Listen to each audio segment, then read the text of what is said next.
Are y'all ready to hear from President Joe Biden? Are House Democrats in the House right now? Are you fired up? Are you ready to go? Thank you, all of you. It's my honor and my privilege to introduce a woman who really needs no introduction, but nonetheless, we'll just give her a brief but appropriate one. I'm so thankful for the House Democratic Caucus, all of your brilliance and effort and heart and commitment. This is an incredibly diverse caucus, a caucus that represents the American people in the most authentic fashion, closest to the people, fighting to build a better America for the people. We're a great orchestra filled with brilliant people who have the ability to make tremendous legislative music. People who play different instruments at different times, but brilliant people. But in order to have a great orchestra, you also need a great conductor. And Nancy D'Alessandro Pelosi is a great conductor. And we're thankful for her leadership. She's a voice for the voiceless, a defender of the disenfranchised, a leader for the least, the lost, and the left behind, a fantastic facilitator, a notorious negotiator, and a legendary legislator. I give you Speaker Nancy D'Alessandro Pelosi.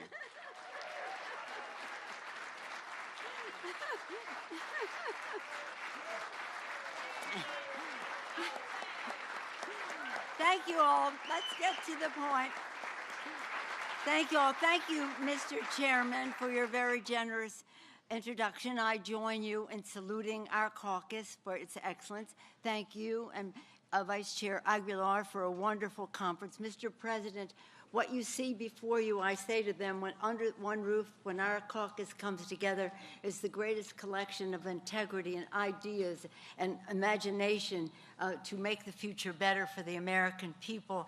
They came together in this caucus under the leadership of Mr. Jeffries and Mr. Aguilar and our other leadership, and we heard from them. We heard from members of your administration.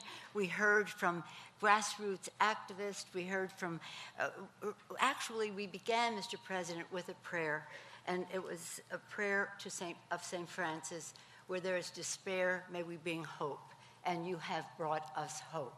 Now, Mr. Cleaver's prayers have their own imagination, but they also bring us hope. So thank you, Mr. Cleaver, for your your prayer.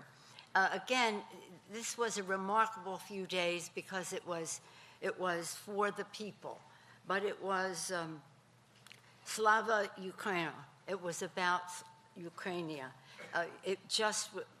Mike McFall, others here have talked about Ukraine and what our responsibility is there to those people. They are fighting for their country. They are fighting for democracy. Now, I just say, Mr. President, it's an honor for us to receive you any day, but on the one-year anniversary of the rescue package, the American Rescue Plan, thank you for joining us, and thank you for your leadership to make that possible. You know, and we've all talked about all weekend, millions of jobs created under your leadership, hundreds of millions of vaccinations taking place, children in school, people back to work, child tax credit, so many things that you made possible and to improve the lives of the American people. And it is one-year anniversary. More to be done. What we talked about here, when I heard you say in that room, and I've quoted you, you will be very pleased to join in a bipartisan way for an infrastructure bill, but you would not confine your vision for America to just that. And we have other initiatives that are being put forward. As you said in your State of the Union address so clearly, your message was about hope, it was about progress, and it was about empathy for the people, many of whom have not felt the full benefit of the upturn in our economy. But this election, because we talk about empathy, under your leadership, we talk about equality and equity and all that we are doing, whether it's building infrastructure or advancing our economy, to do so in a new, fresh way, to not only help people survive, but to help them succeed, and to do so in a transformative way where many more women and people of color participate in that. And you are making that happen with equality, equity, with empathy for the people, making progress. I'll just close by saying, and our democracy is on the ballot here. We know that. Mr. Hoyer has told us again and again that the Republicans are saying it's legitimate political discourse, what happened on January 6th. That's a threat to our democracy. Mr. Clyburn has said, I always quote Jamie Raskin quoting Thomas Paine, the times have found us. Yesterday we were at the Independence Hall and saw the reenactment of the peaceful transfer of power from George Washington to John Adams. Very emotional, especially in light of what happened last year. And Mr. Clyburn says, while we're saying the times have found us, he says these are the times that try men's souls, another Paine quote. So with all of that, we have to show the public the relationship between democracy and their kitchen table concerns. If the other side has its way in suppressing the vote, and nullifying elections, what does that mean? It means big, dark money dominates. So at the kitchen table, people will not have the confidence that they can have lower drug prices or higher minimum wage or better public education for their children or safer neighborhoods free of gun violence, because that big, dark money, which would prevail if the Republicans have their way in suppressing the vote and in nullifying elections. So much is at stake, nothing less than our democracy, but what democracy also means, fair elections mean in the lives of the American people. You have been, the time has found you. This is a president who has a great vision for our country. We see that every day. He has vision and values that go with it. He is a president who has knowledge and therefore judgment about policies that can work. You know his career. I don't have to go into it, but we do know that every day in his life he has made a difference in his political and official life. A president who is strategic in his thinking, who knows the path to get something done, and a person with such authenticity, such sincerity about what he believes in. He knows that kitchen table. His family has sat at that kitchen table when he was a little boy, in Pennsylvania, and then moved to Delaware. So again, God has blessed us with the timing of this presidency, with this person who is just making such a tremendous difference in the lives of the American people. So what a joy for us to be able to welcome him as we discuss how we go forward and how we impress upon the American people that their concerns are our concerns. We sit with them at that kitchen table, and we are determined, again, to win the election, to make the difference. And our message will be the message of the President of the United States, our special guest today, President Joe Biden.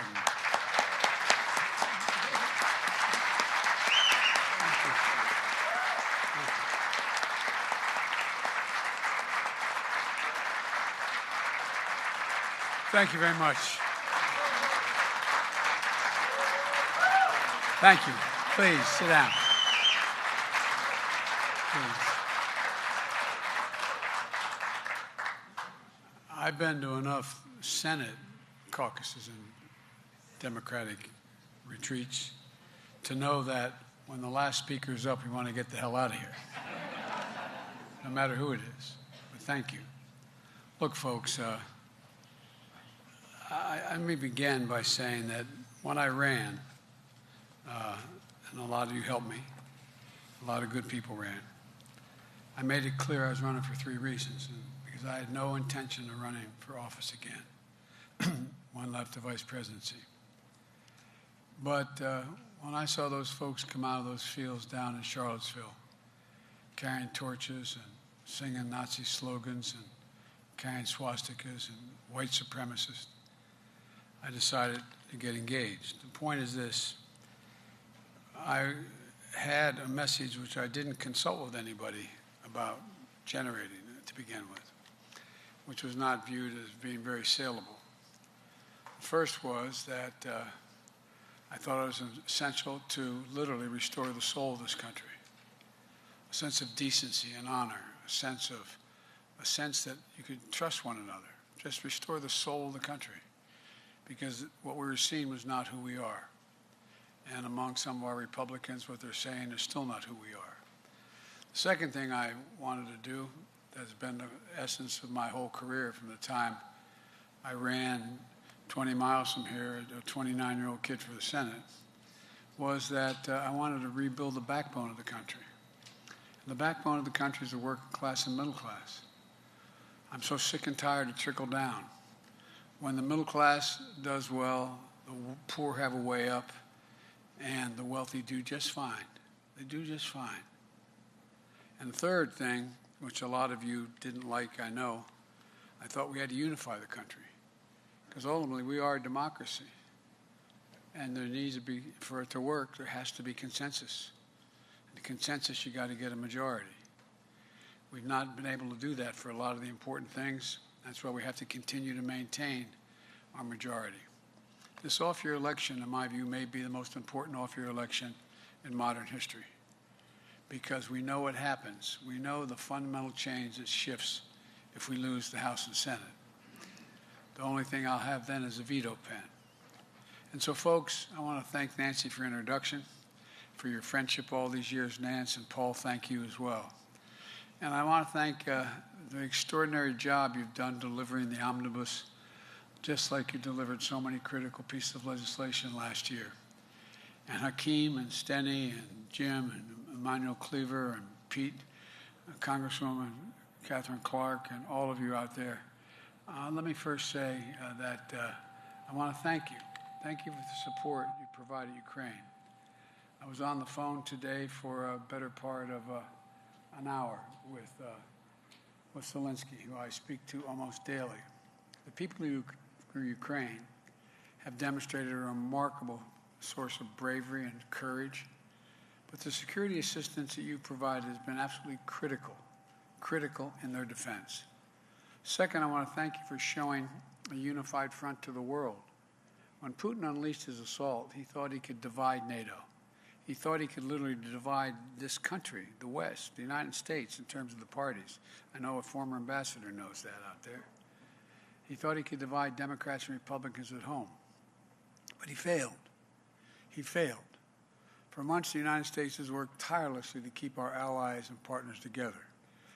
As our former ambassador you see on television a lot, thank God, will tell you, I've spent literally hours and hours and hours and hours keeping the alliance together, the EU, NATO, and all of our allies, including our Asian allies. As a result, we've been able to ramp up our economic pressure on Putin and further isolate Russia on the global stage. This morning, along with the G7 nations in Germany, Canada, France, Italy, Japan, and the United Kingdom, we moved, which I know you wanted to do initially. And Nancy, I drove her crazy on most favored nation status, as we call it in the United States, permanent normal trade relations, and eliminate them. But folks,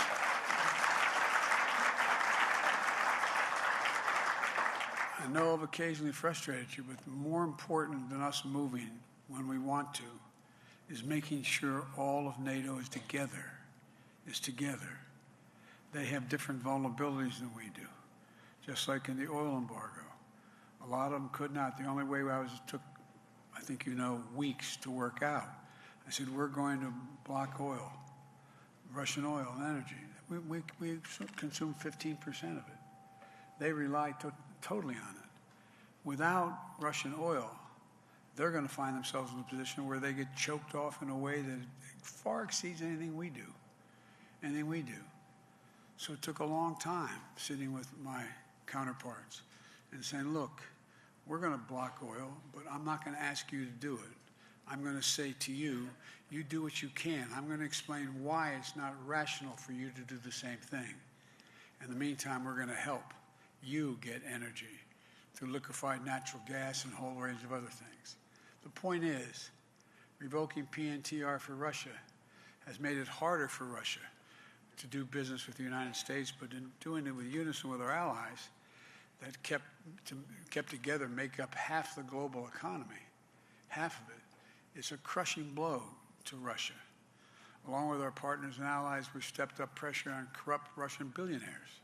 We're increasing coordination among the G7 countries and to target, capture the ill-begotten gains, the yachts. You see some of these yachts 450 feet long. No, I'm serious. Hundreds of millions of dollars in value. They're luxury apartments. The totality of our economic sanctions and export controls are crushing the Russian economy. The ruble has lost, and I know many of you know this in detail, lost more than half its value. You know what the value of a ruble is versus a dollar? You need 200 rubles to equal $1 today. 200. Moscow Stock Exchange is closed for a simple reason. I get asked, well, why is it closed? Because for the last 2 weeks, because the moment it opens, it will be disbanded. You hear me? It will blow up. Credit rating agencies have downgraded Russia's government to junk status. Junk status. The list of private business and international corporations leaving Russia is growing day by day by day. I want to be clear, though. We're going to make sure Ukraine has the weapons to defend themselves from invading Russian force. And we will send money and food aid to save Ukrainian lives. We're going to welcome Ukrainian refugees with open arms if, in fact, they come all the way here. And as we provide this support to Ukraine, we're going to continue to stand together with our allies in Europe and send an unmistakable message that we will defend every inch of NATO territory, every single inch, with a united, galvanized NATO. One movement. That's why I moved over 12,000 American forces along the borders with Russia, Latvia, Estonia, Lithuania, Romania, etc. Because they move once. Granted, if we respond, it is World War III, but we have a sacred obligation on NATO territory, a sacred obligation, Article 5. And we will not, although we will not fight the Third World War in Ukraine. Putin's war against Ukraine was never be a victory. Democrats are rising to meet the moment, rallying the world on the side of peace and security. We're showing the strength and we'll never falter. But look, the idea that we're going to send in offensive equipment and have planes and tanks and trains going in with American pilots and American crews, just understand, and don't kid yourself, no matter what you all say, that's called World War III, okay? Let's get it straight here, guys. That old expression, don't kid a kidder. Now, I'd like to speak to our broader purpose here today, to remind everybody where we were a year ago, where we've gotten since, the direction we're headed in, and all of you know that today is the day anniversary, as Nancy said, since we passed the American Rescue Plan. Within the first month of an office, thank God you did it. And anybody thought, well, we're going to pass a bill that's $1.9 trillion? We're going to do that? Well, yeah, you did it. I ask you, and you did it. Few pieces of legislation, no hyperbole, in American history have done more to lift this country out of a crisis than what you did. It took about 2 million Americans before I was sworn in. 2 million Americans had been vaccinated. Today, because of the efforts what you voted for, we have more than 250 million Americans fully vaccinated. You all remember the lines of cars. Remember nice-looking cars stretched for hours and hours to milk in just to get a box of food. Well, guess what? stretching those miles and miles no longer is happening. That box of food is not only in the table, in the trunk. Because of that law, 41 million people put food on their table and are putting it on the table who wouldn't have been able to. Because of that law, we helped to keep a roof over 4 million people's heads who were about to be evicted. And we gave families what my dad used to call just a little bit of breathing room. Just a little bit of breathing room. Because we took action, we created 6.7 million jobs last year, more than any other time in American history. And we hadn't stopped. Last month, we created over 678,000 jobs in February to get us well over 7 million jobs. Unemployment is down 3.8%. The economy grew 5.7%, the best economic growth in the last 4 decades. And the leading financial firm on Wall Street, Moody's, estimates that because of the rescue plan, 4 million more jobs are created. Unemployment is 2% lower than it would have been, and had we failed to ask. And it didn't cause the inflation. Look, there's more to the story than that. Many of you remember when we went through that last financial crisis in 2008, I had the dubious distinction of the president standing before all of you and said, and Sheriff Joe is going to take care of the Recovery Act. Well, guess what? The economy recovered, but underneath the recovery, just like every other recovery in our history, there was a lot of pain, a lot of pain. Republicans in Congress refused to give President Obama the additional recovery funds he asked for. And the truth is, a lot of folks never got back on their feet. A whole lot of young people saw their futures dim, diminished. They didn't get back on track.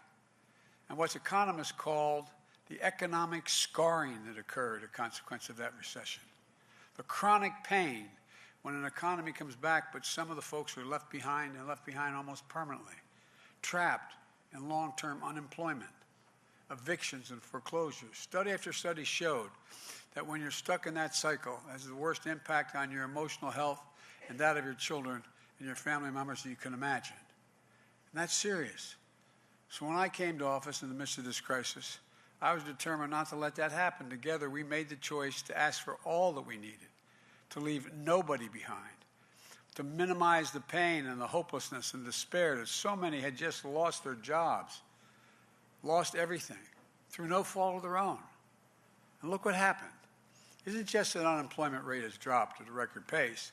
We've also seen the biggest drop in long-term unemployment ever recorded in American history. Nearly 2.5 million Americans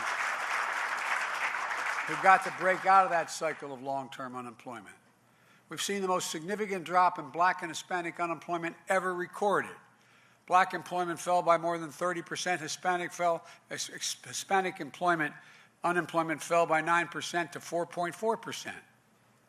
We've seen the lowest child poverty rate ever recorded, 40% decline in child poverty. The lowest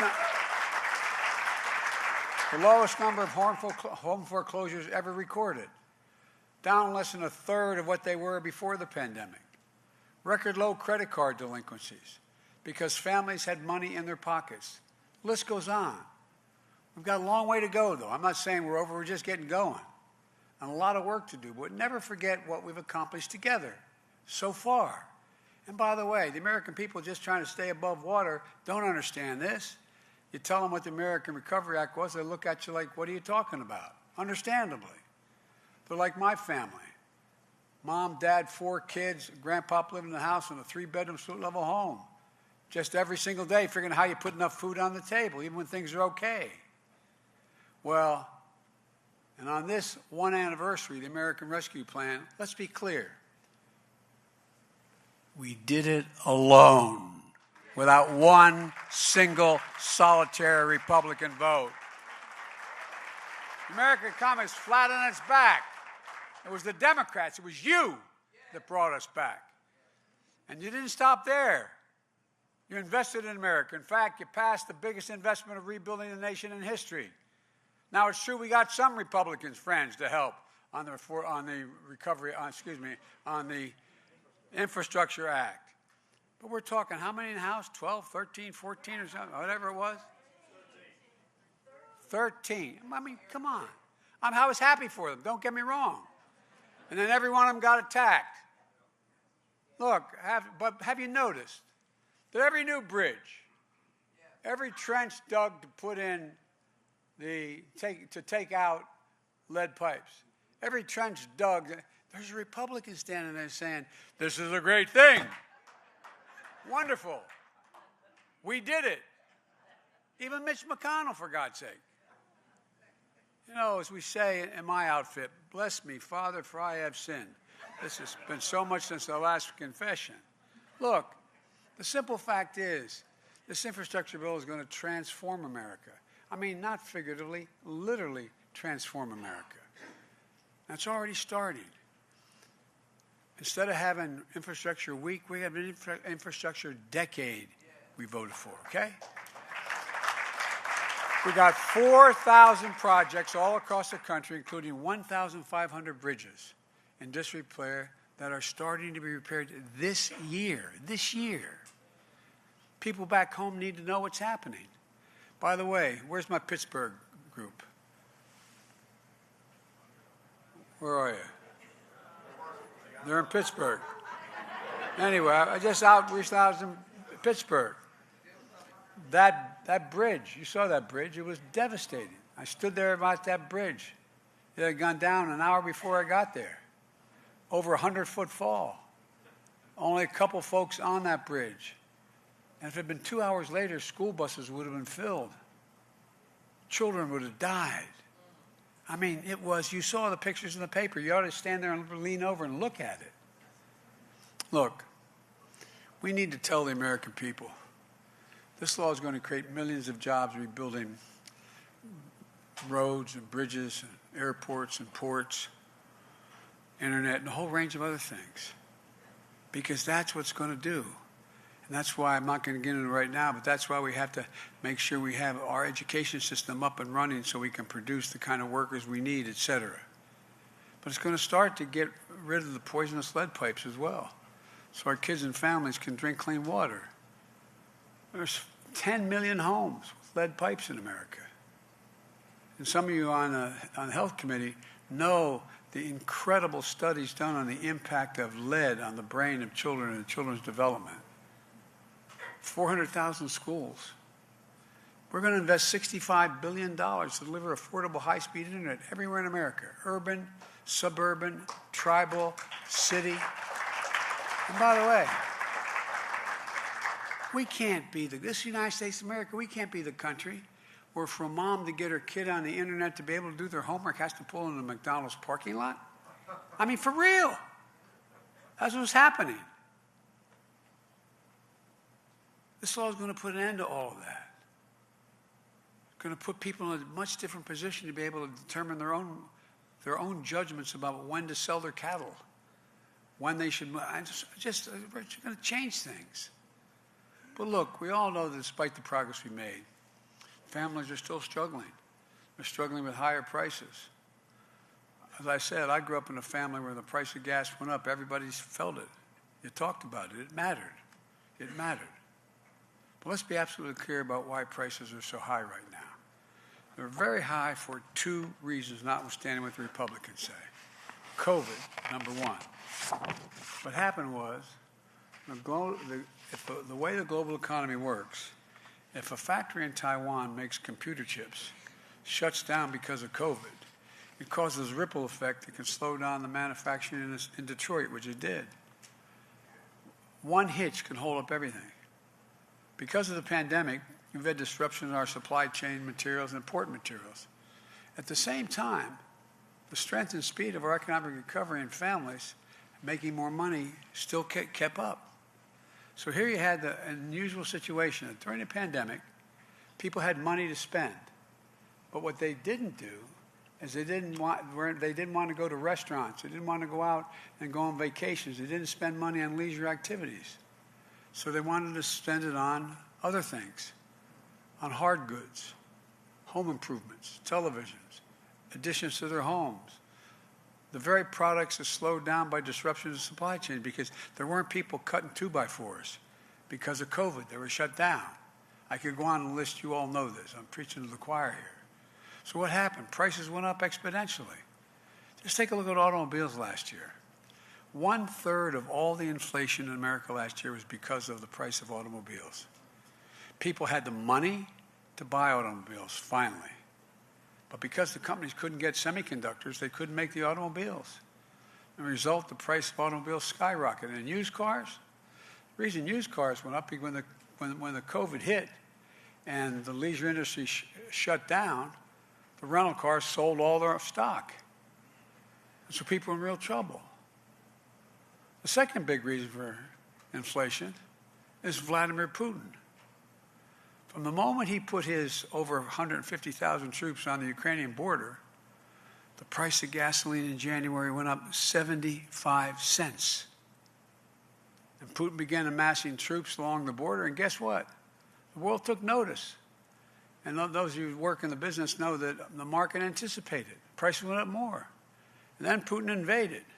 Make no mistake, inflation is largely the fault of Putin. I love, the Republicans saying it's Biden's gas pipeline. Biden said he's going to stop the Keystone pipeline, and I did. And that's the reason prices went up. Folks, let's get something straight here.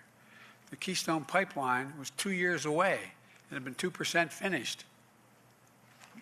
Give me a break. Give me a break. Headline fact checker in the New York Times. Republicans wrongly blame Biden for rising gas prices. And it goes on to explain why gas prices are so high. Washington Post op-ed by Dana Milbank. Opinion, Biden heeded Republicans' plea to ban Russian oil. They pounced. And it goes on to talk about why it's gone. Don't let anybody tell you anything you did supporting the idea that we block Russian oil coming into the country, which is going, and I said at the time, prices are going to go up for gasoline.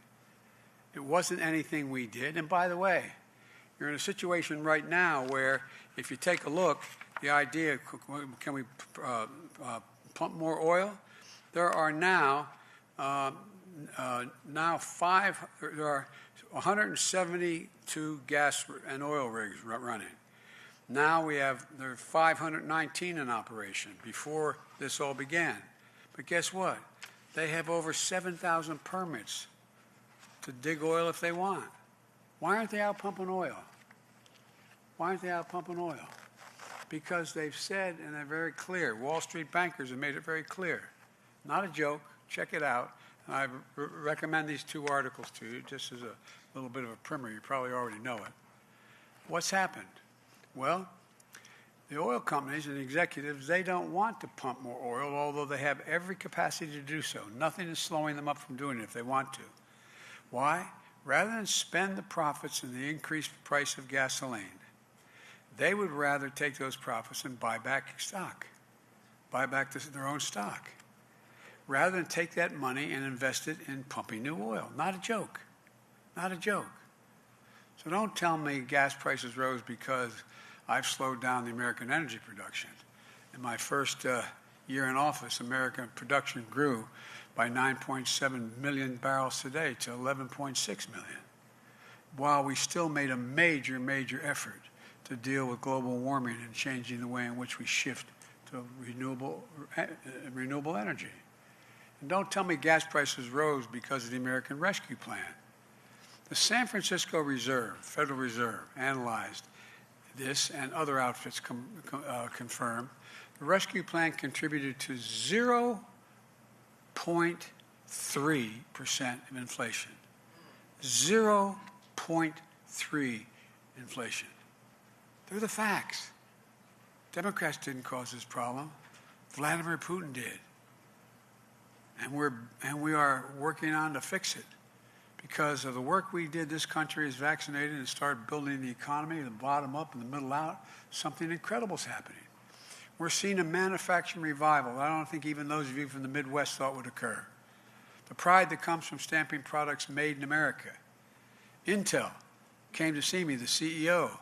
He said he wants to invest $20 billion to build factories in Eastern Ohio, manufacture computer chips. Semiconductors, the power of the world in everyday life, smartphones, Intel, technology that doesn't exist today. And they're prepared to increase their investment from $20 billion now to $100 billion now. As soon as you get final passage, the innovation bill headed to conference now. This bill will invest another $200 billion to make us competitive, including $52 billion in computer chips. We invented these damn things. We, the United States, everybody forget, we invented the computer chip and going to the moon. And we have been, every single solitary part of modernizing the technology and the computer chip has been American-made. But we stopped making them in America. And now we're going to make them again. That's going to help bring down the price of automobiles, appliances, and so much more. It's not just Intel. Take a look what Ford and General Motors did. Ford committed $11 billion to build electric vehicles in America. It's the biggest investment ever. General Motors committed $7 billion to build electric vehicles. Remember when General Motors, Mary Barra, was suing California because it has a higher standard, mileage standard? I talked to her. I'm not saying she changed because of me. I talked to her. She came to call me and said she's going to drop her suit and that she's going to commit that 50% of all General Motors vehicles by the year 2030 are going to be electric vehicles. And everybody started following suit. Just a few years ago, companies might have built these factories elsewhere, but now they're building them in America. We're coming back. We're coming back stronger than ever before. And by the way, one of the things I've done, I didn't know, maybe you all knew it, I didn't know when I was in the Senate, I should have, that there's law in the books. It's called Build America. You're allowed to insist, I get to spend, as your president, allocate the spending of $600 billion. Everything from the decks of aircraft carriers to a whole range of fleet of automobiles, all the things we spend money on in the government. Well, the law says that the President of the United States can say all those products have to be made in America. Well, what happened initially, we just got really lax, Democrats and Republicans, I might add, and said, here's the deal. If it has 55% American-made product and 45% is from foreign sources, that's okay. Not my book. So I just signed an executive order saying it's got to be a minimum of 75% to start. It's going to go up. And I think it's the third executive order I signed that no department can give a waiver for a non-American made product in any American product we're buying without my permission, without coming to the White House to determine whether or not that's justified. And know what's happening now? A lot of minority businesses, small businesses, are getting in on the deal. It gets posted. There's an office in the White House that says, this is a product being built. We can't find contractors for this with an American product. Here's what we need. And guess what? It's increasing the number of small businesses. We also know there's no one way to increase the standard of living. Putin's gas tax has pushed prices up higher. We take American manufacturing to bring prices and cars down. But in the meantime, we can save people money in a big way by reducing the cost of child care, of insulin, of caring for mom and dad, of their energy bills. Because that's another way to fundamentally impact on inflation for a family. It gets down to what's the total amount of money you have to spend to meet your basic needs. So guess what? If you're instead of the 200,000 folks with kids with type 1 diabetes, if you're instead of spending an average of $647 a month for that insulin, as high as $1,000, you're only paying $35, you've saved a hell of a lot of money.